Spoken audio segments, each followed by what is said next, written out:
의원님 토론해 주세요.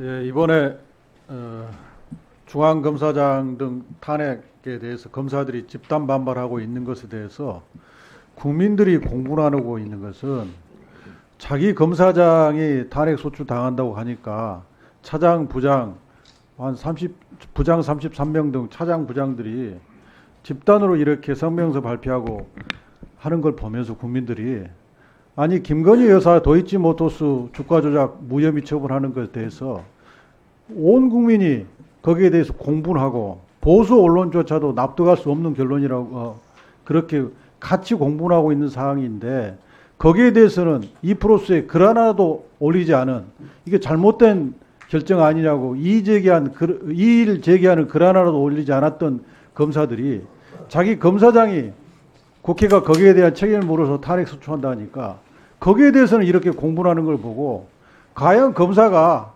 검찰청법에 나와 있는 공익의 대표자 맞느냐, 과연 이 사람들이 공익을 대표할 수 있도록 국민들이 이들의 신분을 존중해주고 보수도 더 많이 주고 이렇게 특별 대우할 필요가 있느냐, 여기에 대해서 국민들이 지금 공분하고 있는 겁니다.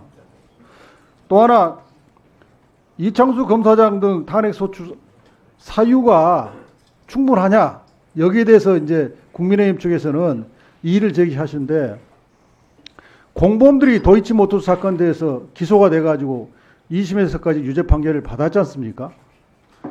그리고 저희 야당 의원들이 특히 이제 제가 국감에서 지금 세상에 드러난 김건희 여사의 도이치모터스 주가 조작을 유죄로 인정할 수 있는 증거라고 해서 제가 18개를 제시했는데 그 18개 특히 3,300원에 8만 주를 매도하는 그 7초 주문, 그럼 통정 매매의 명확한 증거, 이걸 보면 기소함이 명백함에도 불구하고 불기소 처분했단 말입니다. 그러면 그 공범들의 2심 유죄 판결과 관련된 수사 기록, 그 다음에 세상에 드러난 그 18개의 증거, 그리고 우리는 모르는 수사 기록에 들어있을 그 증거들을 합해보면 이건 기소함이 명백함에도 불구하고 이창수 검사장과 차장검사, 부장검사가 무혐의 결정을 했으면 그게 바로 직무유기잖아요. 그럼 직무유기에 대해서 우리가 탄핵 소추해서 헌법재판소에서 판결을 받아보자. 검사가 기소하면 재판을 받듯이 국회가 탄핵 소추로 기소하면 헌법재판소에서 이창수 검사장, 차장검사, 부장검사 재판을 받아라. 이거 아닙니까? 이게 도대체 뭐가 잘못된 겁니까? 저는 이창수 검사장 등 3명의 검사는 헌법재판소에서 다른 사안과 달리 충분히 증거가 수집된 사안이기 때문에 탄핵이 인용되는 결정이 내려지려고 저는 강력히 예상하고 있습니다. 이정섭 검사 탄핵을 가지고 자꾸 말씀하시는데 그때는 감찰도 없었고 수사도 없었기 때문에 증거가 충분히 소집되지 않았어요. 또 청문회도 안 했잖아요.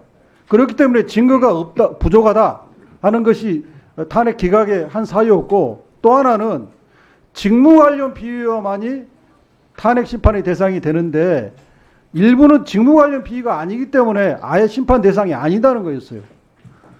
그러니까 그 내용을 따져보면 이정섭 검사에 대해서 탄핵 기각된 그것이 우리 국회가 탄핵 소추를 잘못했다 이렇게 일반화시킬 수가 없는 거예요. 더구나 그 헌법재판소의 결정은 굉장히 큰 문제가 있는 게 직무상 비위만 가지고 탄핵 대상이라고 하면 검찰청법에 검사는 징계로서는 파면을 할 수가 없어요. 근데 유일한 파면할 수 있는 통로인 탄핵마저도 직무 관련 비위가 아니면 못한다면 예컨대 검사가 직무와 관련 없이 뭐 지하철에서 성추행을 했다든지 아니면 무슨 단체에 자금을 한 10억을 횡령했다든지 이런 사건이 벌어져도 파면할 방법이 없어요. 이게 무슨 법이에요? 헌법재판소가 그 정도는 직무 관련성 관련해서는 좀 넓혀서 해석할 수 있는 거거든요. 지나치게 헌법재판소가 직권심리를 하지 않았다 이겁니다. 그렇기 때문에 이정섭 검사 건은 우리가 참작할 건이 못 돼요. 그래서 이 당연한 탄핵 소추에 대해서 여당 의원님들이 비판을 많이 하시는데 이번 집단 반발에 대해서는 감사원 감사를 통해서 이게 타당한 반발인지 집단 행위냐 정치적이냐 따져보자 이겁니다. 네. 다음은 유상봉 강사님.